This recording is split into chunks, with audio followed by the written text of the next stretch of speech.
एक मैं वो देख रहा था नावेद बाबू कि एक कोई सज्जन खोज कर लाए, शोध करके, कि मुगलों के द्वारा बनवाए गए 5 इमारतें, हालांकि मुगलों ने बनवाई नहीं बनवाई डिबेटेबल सब्जेक्ट है क्या,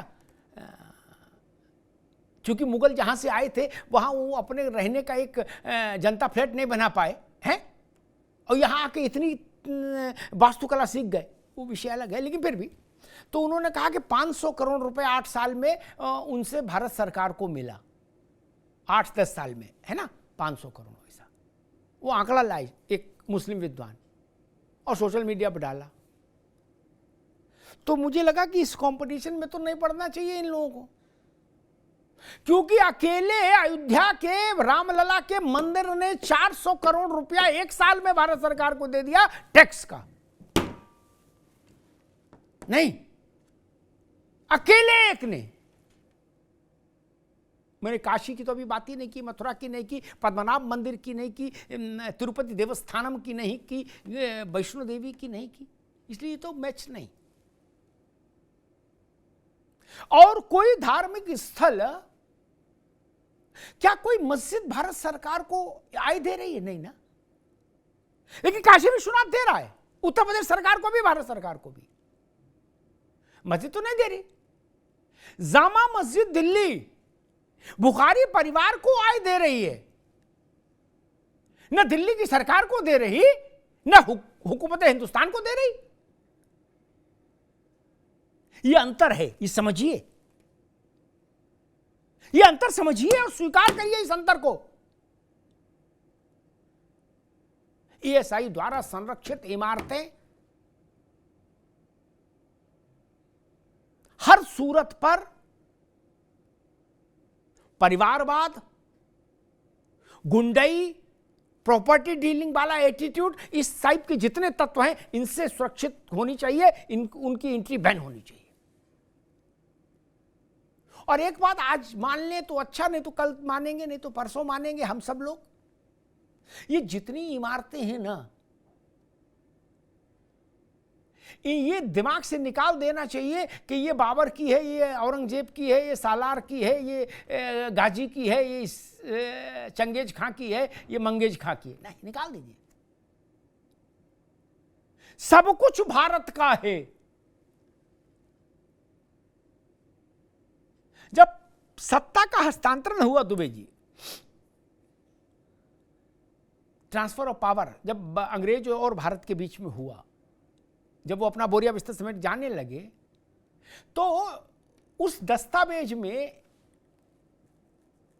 कुछ भी छूटा नहीं है। एक बाउंड्री का उल्लेख है, इस बाउंड्री के भीतर भारत है, और जो कुछ भारत है वो सब कुछ भारत सरकार में निहित हो गया। क्या? पहली मिल्कियत भारत सरकार की हो गई, उसके बाद फिर निजी और सरकारी स्वामित्व बाद का में है नीचे। क्या? On the top, everything belongs to government of India. Naved ji गलत तो नहीं कह रहा? इसी पर दस्तखत हुए थे, यही इंस्ट्रूमेंट ऑफ पावर था। तो ये जो टोन है ना कि वो 800 साल हमने हुकूमत की, अरे भाई वो बीत गई बात। अतीत के उस जंगल से बाहर आ जाओ, उसमें अब कुछ नहीं रखा। गन्ना पेर लिया, पहले सादा गन्ना पेर लिया, फिर उसमें नींबू डाल के और चला लिया, फिर पुदीना डाल के चला लिया। अब चौथी बार क्या डाल के चलाओगे? अब कहां बचा? उसमें कुछ बचा रस? नहीं ना, खत्म हो गई बात। मैं फिर कहता हूं कि जो रहस्योद्घाटन संभल में हुए, इसका मतलब नहीं वो किस पार्टी की सांसद है जियाउर रहमान वर्क, लेकिन अगर जफर अली सही बोल रहे हैं, सच बोल रहे हैं कि इस पूरी हिंसा के पीछे संभल की जियाउर रहमान वर्क ही मास्टरमाइंड थे, तो इससे ज्यादा शर्मनाक कुछ हो सकता है क्या? सांसद ये काम करे, वहां तो आग और बड़ी लग सकती थी। ये तो प्रशासन की तत्परता थी कि चलो काबू कर लिया। जफर अली ने कहा है कि हमको फोन करके कहा जब हिंसा हो गई, जियाउर रहमान वर्क ने कि प्रेस कॉन्फ्रेंस करो तुम तुरंत, और प्रेस कॉन्फ्रेंस में बोलो कि तमंचों से पुलिस ने गोली मारी और लोग मार दिए। जवाहर अली कह रहे हैं। ये अपराधियों जैसी मानसिकता, ये अपराधियों जैसा प्लॉट बुनना, ये ठीक नहीं।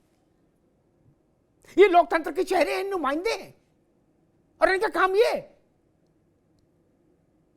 अब हो सकता है जफर अली ने सोचा हो कि हम तो डूबे हैं सनम, तुमको भी ले डूबेंगे। ऐसा नहीं हो सकता कि हम जेल में रहें और तुम यहां कीमा और गोश्त खाओ, ये नहीं चलेगा, तुम भी आओ। जफर बुला रहे हैं, जिया को आना होगा, ऐसा कुछ गाना बज रहा संभल में। लेकिन एक बात जान लीजिए, भारत में सह अस्तित्व पर कोई विवाद नहीं, लेकिन भारत अब इस बात को स्वीकार नहीं कर रहा है कि हम कभी भारत पर शासन करते थे, इस नाते हम कुछ अलग हैं। नहीं, आप सोच सकते शफीकुर रहमान बर्क जैसा नेता, इनके बाबा, जो कहता था कि मेरा खून हिंदुस्तानी नहीं, मेरा खून तो बाबरी खून है, वो हिंदुस्तान की संसद में रहे। ऐसे लोगों के साथ समस्या पैदा होती है, वहां से विघटन का बीज पड़ता है, वहां से अलगाववाद को हवा मिलती है। मैं फिर कह रहा हूं, संभल देवोत्थान का नाभि केंद्र है, नाभि केंद्र। मेरी बात को लिख कर रखिएगा, आने वाले समय में इस बात की सत्यता सिद्ध हो जाएगी। सनातन के पुनरुद्धार का नाभि केंद्र संभल बनेगा, ये ध्यान रखिएगा। धन्यवाद। कुछ तो सस्ता लो, सब बढ़िया लो, इसमें क्या खास बात है? थोड़े में ज्यादा स्वाद, यही तो है इसकी खास बात। मसाला